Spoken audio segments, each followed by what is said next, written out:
Welcome to the Tech Egg. Don't get scrambled. Enjoy the video.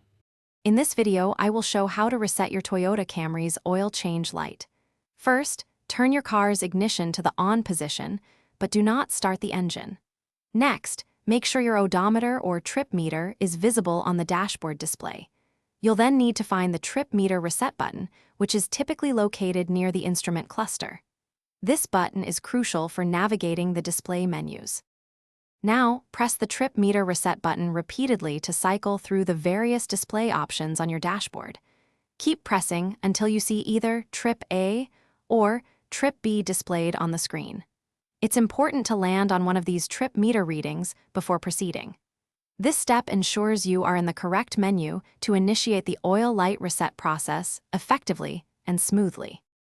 To perform the reset, first turn your ignition completely off. Then, press and hold the trip meter reset button. While still holding the button down, turn the ignition back to the on position. Do not start the engine.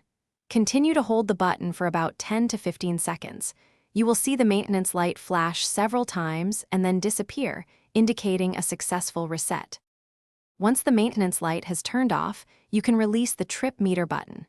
Now, go ahead and start your Toyota Camry's engine. Double-check your dashboard to ensure that the oil maintenance light remains off. If it does, congratulations, you have successfully reset your oil change reminder. This simple process helps keep your vehicle's maintenance schedule accurate. Thanks for watching. Consider subscribing if I helped unscramble your problems.